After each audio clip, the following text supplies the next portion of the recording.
Assalamualaikum warahmatullahi wabarakatuh. Perkenalkan, saya Puji Nur Wahidah.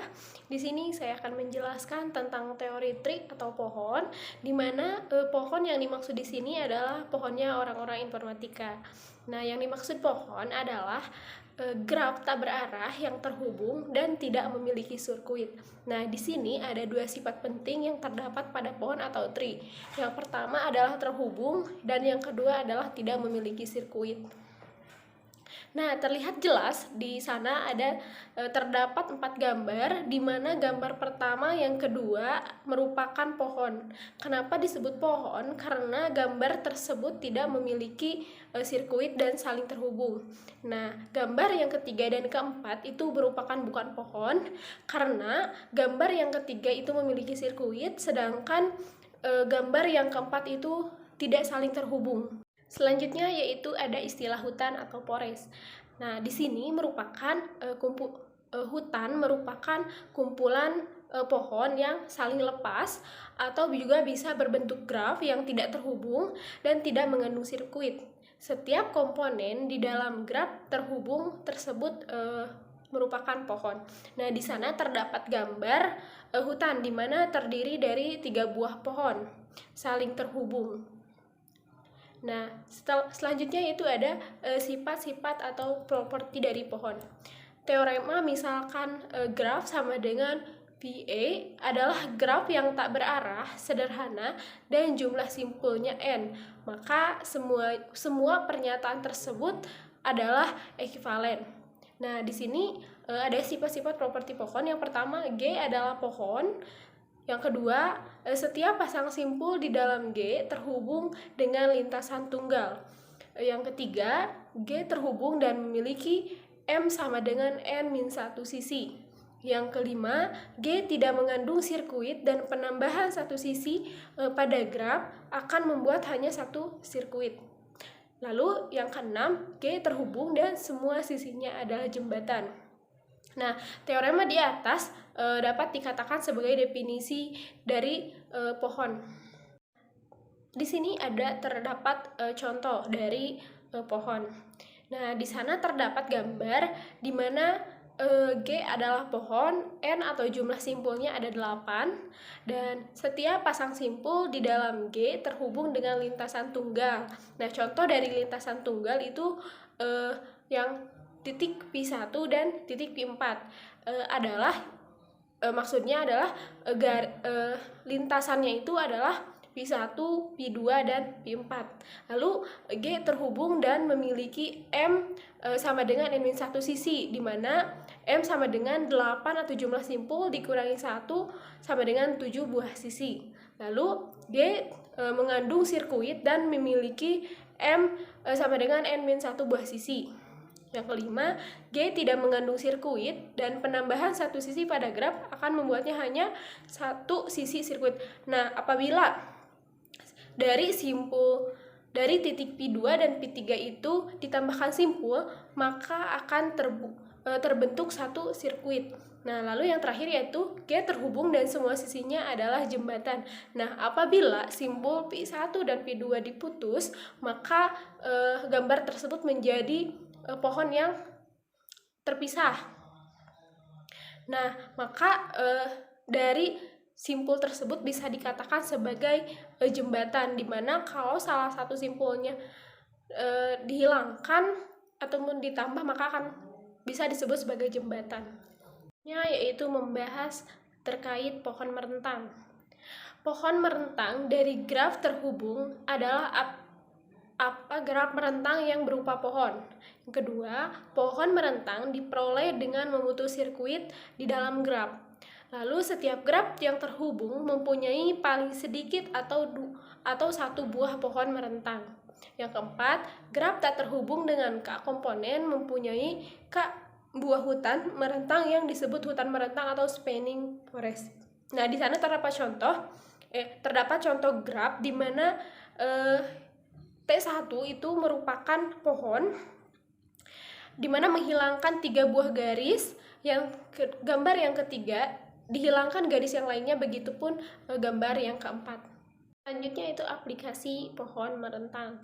Jumlah ruas jalan seminimum mungkin yang menghubungkan semua kota sehingga setiap kota tetap terhubung satu sama lain. Yang kedua, perutan atau routing pesan pada jaringan komputer seperti contoh pada gambar di mana gambar yang A merupakan jaringan komputer dan yang B adalah pohon merentang multicast yang sudah diminimumkan. Nah, di sana itu terdapat simpul yang merupakan router dan titik subnet yang saling menghubungkan router yang satu sama yang lainnya. Nah, lalu gambar yang sebelah kanan itu merupakan hasil yang sudah diminimumkan. Lalu selanjutnya ada pohon rentang minimum. Graf yang terhubung berbobot merupakan atau mungkin mempunyai lebih dari satu pohon merentang. Lalu pohon merentang yang berbobot minimum dinamakan pohon merentang minimum atau spanning tree. Nah, terdapat dua gambar di mana gambar yang kiri merupakan graf yang mempunyai 8 buah simpul. Nah, untuk gambar yang sebelah kanan itu merupakan pohon yang sudah diminimumkan. Ada dua buah cara untuk menentukan pohon rentang minimum. Yang pertama ada algoritma prim, di mana algoritma prim ini mempunyai 3 langkah-langkah, dan langkah yang pertama merupakan ambil sisi dari graf G yang berbobot minimum, kemudian masukkan ke dalam T. Langkah yang kedua yaitu pilih satu sisi U, V yang mempunyai bobot minimum dan berisian dengan simpul di T, tetapi U, V tidak membentuk sirkuit di T. Masukkan U, V ke dalam T. Lalu langkah yang ketiga, ulangi langkah 2 sebanyak N-2 kali. Bisa dilihat terdapat contoh dari penggunaan algoritma prim, di mana prosedur prim inputnya G atau graf, outputnya T pohon, membentuk pohon merentang minimum T, graf terhubung berbobot G. Juga ada contoh dari pohon rentang minimum di mana sisi yang diambilnya atau simpul yang diambil adalah yang memiliki angka minimum. Bisa dilihat pada gambar atau video ini, di mana terdapat tabel yang menjelaskan tentang bagaimana cara atau langkah menentukan langkah pohon rentang minimum. Selanjutnya ini merupakan hasil dari graf yang telah diminimumkan, di mana memiliki bobot sebesar 105. Lalu contoh yang kedua yaitu gambar tersebut adalah gambar graf di mana memiliki beberapa sisi yang berbobot sama, maka ada kemungkinan pohon merentang minimumnya itu lebih dari satu. Nah, 3 buah diantaranya bisa dilihat ya. Nah, ketiga buah pohon merentang minimum di atas sama, hanya bentuknya saja yang berbeda. Namun jumlah bobot seluruhnya tetap sama, yaitu 36. Lalu yang selanjutnya yaitu yang kedua ada algoritma prim, di mana terdapat beberapa langkah-langkah, dan langkahnya yaitu sisi dari graf sudah diurut menaik berdasarkan bobotnya dari bobot kecil ke bobot besar. Lalu langkah selanjutnya T masih kosong, pilih sisi U atau U V dengan bobot minimum yang tidak membentuk sirkuit di T. Lalu yang terakhir yaitu ulangi langkah 2 sebanyak N-1 kali.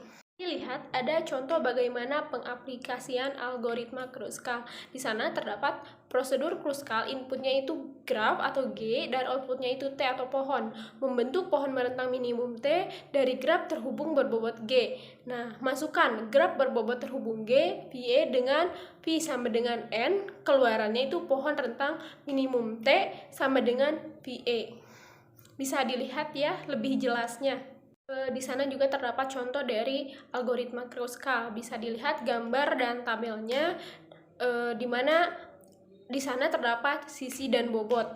Nah, mungkin sekian yang bisa saya sampaikan. Mohon maaf apabila ada kesalahan. Sekian, wassalamualaikum warahmatullahi wabarakatuh.